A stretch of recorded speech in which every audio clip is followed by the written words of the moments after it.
بسم اللہ الرحمن الرحیم۔ معزز صارفین السلام علیکم۔ شام تک کے سعودی نامہ کے ساتھ میں ہوں رمضان۔ ہمارے نئے آنے والے صارفین سے گزارش ہے کہ ہمارے چینل کو سبسکرایب کر لیں اور بیل آئیکن کو بھی دبا دیں تاکہ ہم آپ کو رکھ سکیں ہر خبر سے باخبر۔ اندرون ملک پروازوں کے لیے 5 اسٹیشنوں کا اضافہ۔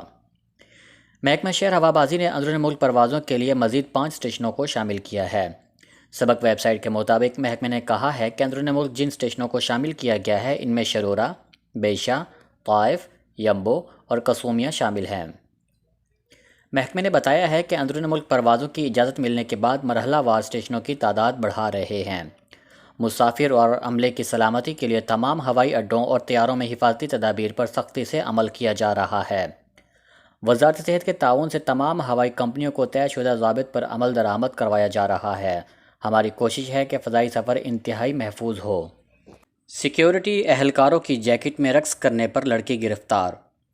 ریاست کے سیکیورٹی اداروں نے سیکیورٹی اہلکار کی جیکٹ پہن کر رقص کرنے والی لڑکی اور اس کے ساتھیوں کو گرفتار کر لیا ہے۔ سبق ویب سائٹ کے مطابق اسنیپ چیٹ اور ٹک ٹاک پر مذکورہ لڑکی کی ویڈیو وائرل ہو گئی تھی جس میں وہ سیکیورٹی اہلکاروں کی جیکٹ پہنے ایک گیسٹ ہاؤس میں گاڑی کے اوپر کھڑے ہو کر رقص کر رہی تھی۔ وزارت داخلہ کے اسنیپ چیٹ اکاؤنٹ سے جاری ہونے والی ویڈیو میں بتایا گیا ہے کہ سوشل میڈیا پر وائرل ہونے والی ویڈیو کی اطلاع ملتے ہی ماہرین نے ملوث افراد کی شناخت کا کام شروع کر دیا۔ وزارت داخلہ کے ماہرین نے ریکارڈ وقت میں ملوث افراد کی شناخت کر لی جبکہ پولیس نے انہیں گرفتار کر لیا۔ وزارت نے کہا ہے کہ ویڈیو میں نظر آنے والی لڑکی اور اس کے ہمراہ متعدد افراد ریاض کے نواح میں ایک گیسٹ ہاؤس میں مخلوط محفل جمائے ہوئے تھے۔ گرفتار شدگان سے تفتیش جاری ہے۔ ضابطے کی کارروائی مکمل ہونے کے بعد انہیں پبلک پروسیکیوٹر کے سامنے پیش کر دیا جائے گا۔ کورونا سے اموات اور متاثرین کی تعداد بڑھ گئی۔ سعودی وزارت صحت کے ترجمان ڈاکٹر محمد العبد العالی نے امکان ظاہر کیا ہے کہ آئندہ ایام کے دوران نئے کورونا وائرس کی وبا سے متاثرین کی تعداد میں اضافہ ہوگا۔ سبق ویب سائٹ کے مطابق العبد العالی نے منگل کو آن لائن پریس کانفرنس میں بتایا ہے کہ حالات ظاہر کر دیے ہیں کہ آئندہ ایام میں نہ صرف کورونا متاثرین کی تعداد بڑھے گی بلکہ اس سے ہلاک ہونے والوں کی تعداد میں بھی اضافہ ہوگا۔ العبد العالی نے بتایا ہے کہ دارالحکومت ریاض میں گزشتہ 24 گھنٹوں کے دوران 1099 نئے کیسز ریکارڈ پر آئے ہیں۔ مملکت کے 3 شہروں میں کورونا کے 1957 رپورٹ ہوئے ہیں۔ ان میں ریاض سر فہرست ہے جبکہ 447 کیسز کے حوالے سے جدہ دوسرے اور 411 کیسز کے حوالے سے مکہ مکرمہ تیسرے نمبر پر ہے۔ العبد العالی نے توجہ دلائی ہے کہ وائرس سے متاثرین اور ہلاک ہونے والوں کی تعداد میں اضافے کے محرکات کو قابو کرنے کے لیے مملکت کے تمام شہروں میں عموماً ریاض، جدہ، مکہ میں خصوصاً مزید حفاظتی تدابیر اپنائی جائیں گی۔ العبد العالی نے سعودی شہریوں اور مقیم غیر ملکیوں سے اپیل کی ہے کہ وہ کورونا کو پھیلنے سے روکنے اور متاثرین کو جان کی بازی ہارنے سے بچانے کے لیے بھرپور تعاون کریں، سماجی فاصلے کی پابندی حد درجہ کریں۔ کورونا ٹیسٹ رپورٹ میں جعل سازی کرنے والے گرفتار۔ سعودی عرب میں نجران ریجن میں پولیس نے کورونا وائرس کی ٹیسٹ رپورٹ میں جعل سازی کروانے والے 2 یمنیوں اور جعل سازی کے مرتکب سعودی کو گرفتار کر لیا۔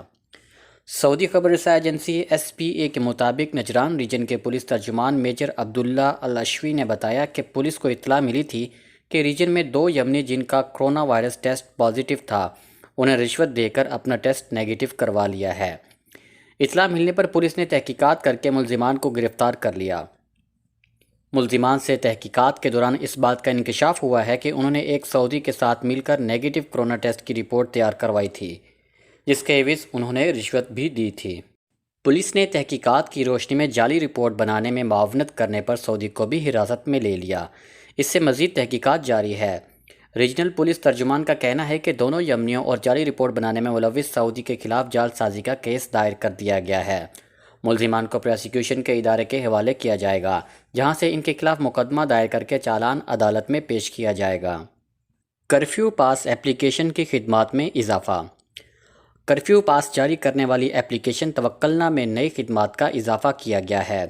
سبق ویب سائٹ کے مطابق ٹویٹر پر توکلنا ایپلیکیشن کے اکاؤنٹ میں کہا گیا ہے کہ شہریوں اور غیر ملکیوں کی سہولت کے لیے ہنگامی حالات کے لیے طبی کرفیو پاس جاری ہوگا۔ اس کے ذریعے کسی بھی شخص کو کرفیو کے وقت طبی امداد کی ضرورت ہو تو وہ پاس جاری کروا سکتا ہے۔ طبی امداد کے ضرورت مند کے ساتھ ایک اضافی شخص کو بھی پاس دیا جائے گا جو اسے ہسپتال تک پہنچائے گا۔ ہنگامی طبی پاس 1 گھنٹے کے لیے فعال ہوگا۔ منظوری کے بعد 15 منٹ کے اندر اسے منسوخ کیا جا سکتا ہے۔ ہنگامی طبی پاس میں محلے کی قید نہیں ہوگی، نہ ہی دیگر پاسز کی طرح اس میں ہفتہ وار گھنٹوں کی پابندی ہے۔ 1 گھنٹے کے اندر اندر پاس جاری کرنے والے اور اضافی شخص کو ہسپتال میں ہونا چاہیے، ورنہ دونوں کو جرمانہ ہو سکتا ہے۔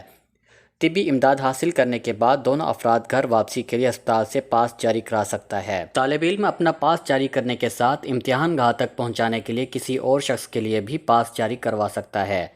اضافی شخص کو وقتی ڈرائیور کا پاس جاری ہوگا۔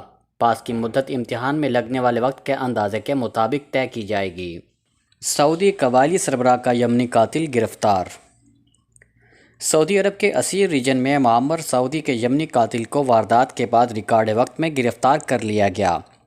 سعودی خبر رساں ادارے ایس پی اے کے مطابق اسیر پولیس کے ترجمان زید الدباش نے بتایا کہ ایک یمنی جو عمر کے تیسرے عشرے میں ہے، الحرجہ کمشنری میں بزرگ سعودی کو عیارانہ طریقے سے قتل کر کے فرار ہو گیا۔ الدباش نے مزید بتایا کہ یمنی کو حراست میں لے کر اس کے خلاف ایف آئی آر درج کر کے پبلک پراسیکیوشن کے حوالے کر دیا گیا ہے۔ الامارات الیوم کے مطابق الدباش نے مقتول سعودی شہری کا نام نہیں بتایا، تاہم سعودی شہریوں نے سوشل میڈیا پر ان کا نام شیخ مظفر بن ناصر بن وقیان القحطان بتایا۔ یہ قبیلے کے بڑے شیخ تھے۔ قحطان جزیرہ نمایاں عرب کے بڑے قبائل میں سے ایک ہے۔